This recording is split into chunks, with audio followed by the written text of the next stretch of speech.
Pemirsa, masih di Breaking News dan sidang kode etik untuk Kombes Agus Nurpatria sudah dimulai, kita akan saksikan bersama-sama.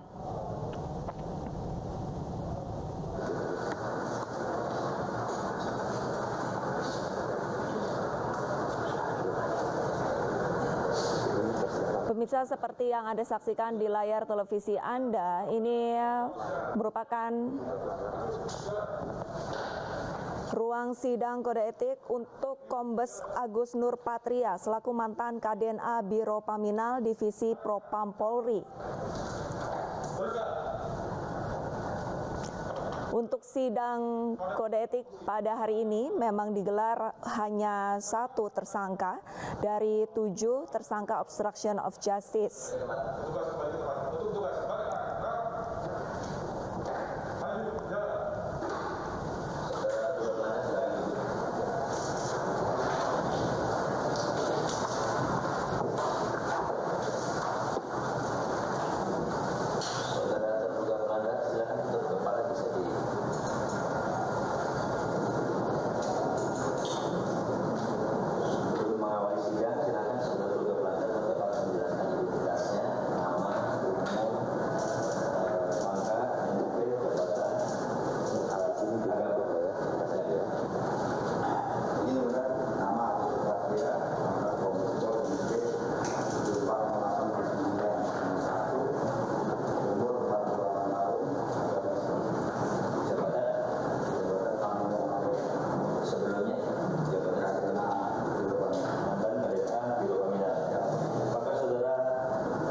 Divisi Profesi dan Pengamanan untuk keadilan persangkaan pelanggaran politik profesi Polri nomor SKM 61 9 Februari 2022 Perwakro yang mulia Ketua dan anggota Majelis Sidang Komisi.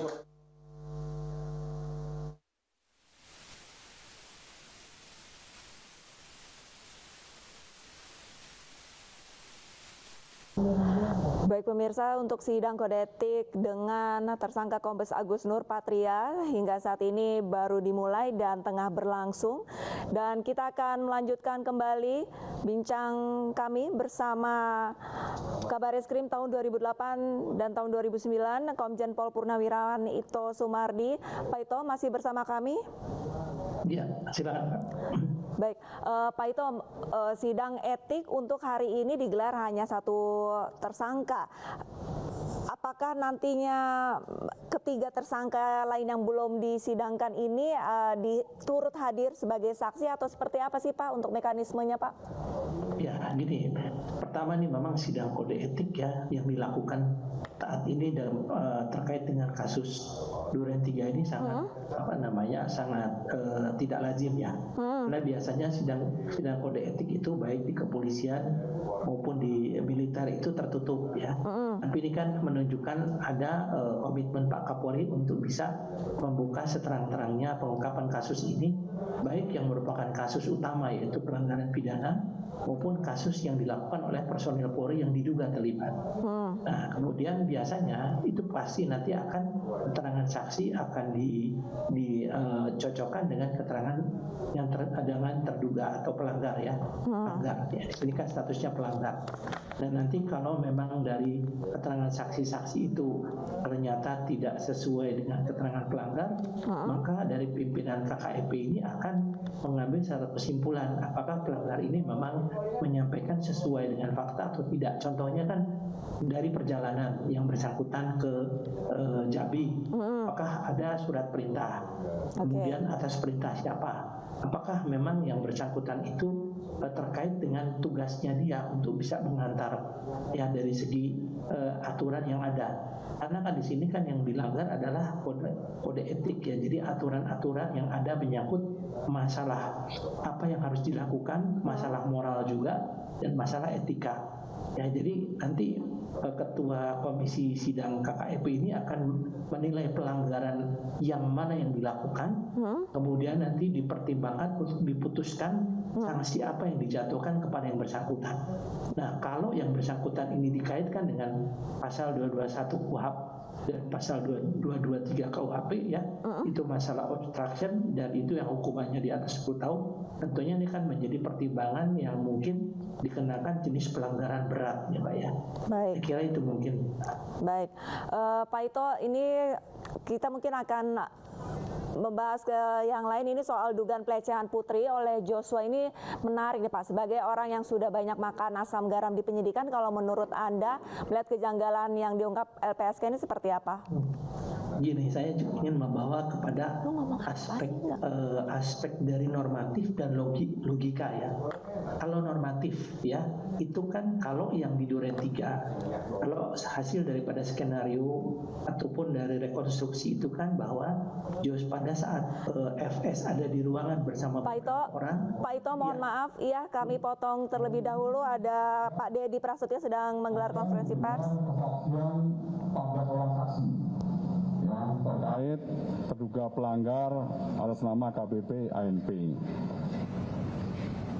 Mungkin juga akan cukup panjang jalannya sidang hari ini.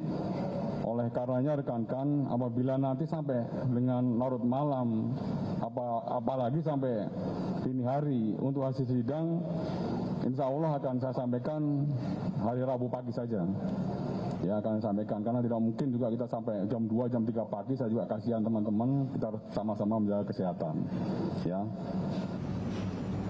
Sidang hari ini juga masih terkait menyangkut masalah dugaan pelanggaran obstruction of justice.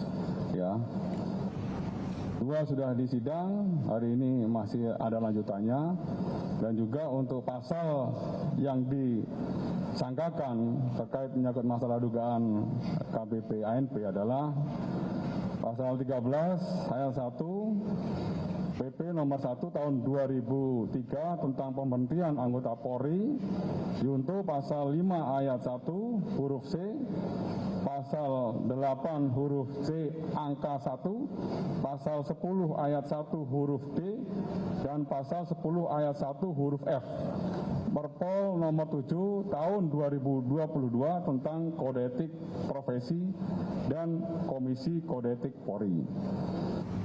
Ini nanti akan diuji oleh hakim komisi, ya, dan juga menggali pemeriksaan para saksi dan juga barang bukti yang dihadirkan oleh penuntut di sidang Komisi Kode Etik ini, dan insya Allah malam nanti atau pagi dini hari nanti akan disampaikan, langsung diputus hasilnya oleh sidang Komisi Kode Etik. Ya, jadi itu rekan-rekan untuk pelaksanaan sidang pada hari ini, dan kita juga menyiapkan rekan-rekan ini sebagai bentuk transparansi, kemudian sebagai bentuk akuntabilitas Bapak Kapolri bahwa pelaksanaan sidang juga kita menyiapkan layar yang bisa juga untuk dimonitor oleh rekan-rekan media. Ya, rasa itu rekan-rekan. Ya. 14 saksi saya bacakan aja ya. Dari BJPHK, kemudian AKBP RS, AKBP AC, Kompol CP, Kompol BW, Kompol HP, Kompol IR, AKP RS, AKP IW, AKP IF, IPTU JA, IPTU HP, IPTU SA, BRIPTU MSH. 14 orang, jadi cukup panjang sidang yang akan digelar pada hari ini. Oke? Pak, untuk memori banding 3 tersangka termasuk Ferdi Sambo dan 2 kompol sebelumnya sudah diterima dari ya, sampai dengan hari ini saya dapat informasi dari Pak Kabak Karobat Prof, belum diterima memori banding. Meskipun belum diterima memori banding, proses untuk persiapan sidang banding sudah dipersiapkan oleh Pak Karobat Prof, berkomunikasi dengan Pak Kadif Hukum, tetap berproses. Ya, kan masih ada kesempatan 21 hari. 21 hari ini juga nanti akan proses komisi banding akan terus berlanjut. Oke? Lili. Bapak izin, kan sudah berjalan 3 orang mau sidang etik Pak. sejauh ini sudah dapat gambaran nggak Pak sebenarnya mereka melakukan obstruction of justice itu atas keinginan sendiri atau ada perintah atau gimana tuh, gambaran kenapa mereka melakukan pelanggaran kode etik berjamaah gitu Pak? Ya, jadi informasi yang terakhir yang saya sampaikan, yang disampaikan oleh Pak Karwat Prof.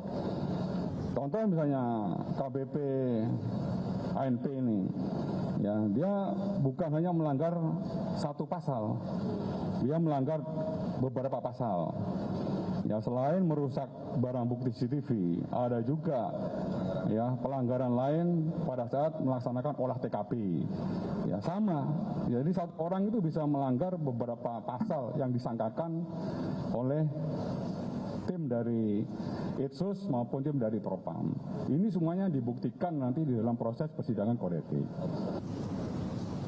Ya, dalam obstruction of justice kan ada peran masing-masing. Ada yang merusak barang bukti, ada yang melakukan ketidakprofesional di olah TKP, yang menambahkan barang bukti di TKP dan lain sebagainya.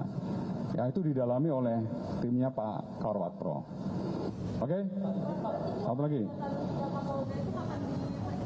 Nah, ini perlu saya luruskan rekan-rekan. Kemarin antara judul sama isi kadang-kadang berbeda rekan-rekan ini. Tadi malam saya sudah komunikasi dengan Pak Wairbasum dan Itsus bahwa sampai dengan hari ini perlu saya tegaskan lagi, tim Itsus bekerja sesuai dengan fakta-fakta yang diketemukan. Informasi iya diterima, informasi iya didengarkan, tapi tidak berdasarkan pada asumsi. Ya. Hasil keterangan tadi malam saya dari Pak Wairbasum, Pak It dan Itsus, sampai dengan hari ini Itsus belum melakukan pendalaman dan pemeriksaan kepada yang bersangkutan. Kita masih fokus ya.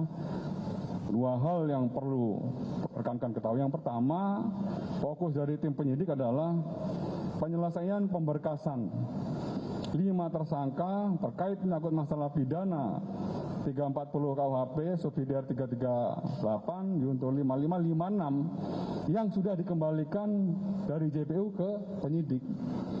Penyidik masih fokus untuk segera menyempurnakan dan menjawab apa yang menjadi petunjuk dari JPU. Ya, penyidik ini memiliki waktu 14 hari. Ya, terus melakukan pendalaman, terus melakukan perbaikan, terus menjawab apa yang menjadi petunjuk dari JPU untuk segera dilimpahkan kembali ke JPU. Kemudian yang kedua, hasil komunikasi pagi hari ini dengan Biro Cyber sama. Biro Cyber juga masih berproses juga untuk pemberkasan 7 tersangka terkait menyangkut obstruction of justice. Ini cepat segera dituntaskan.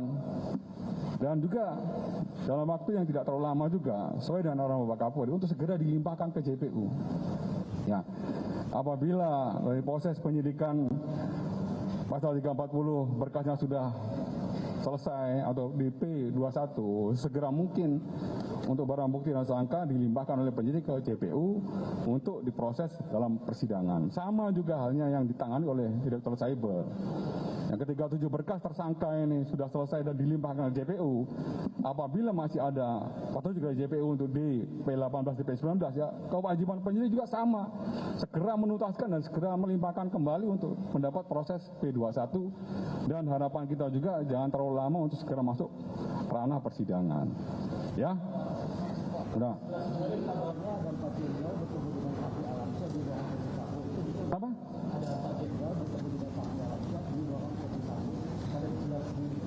Pak Juli, saya tidak berani berandai-andai.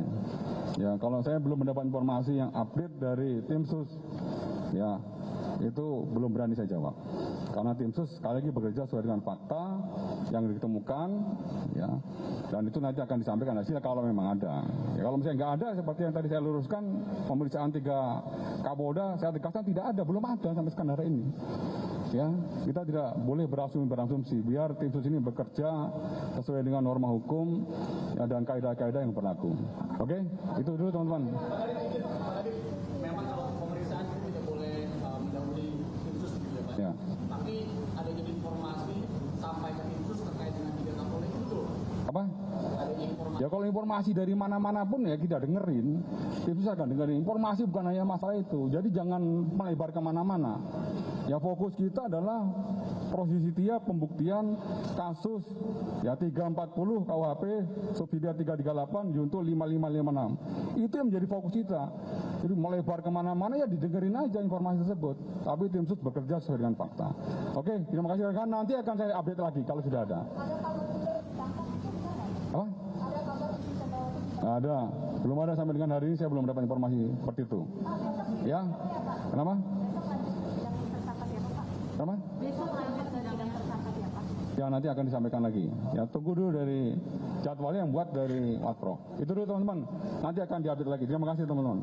Assalamualaikum warahmatullahi wabarakatuh.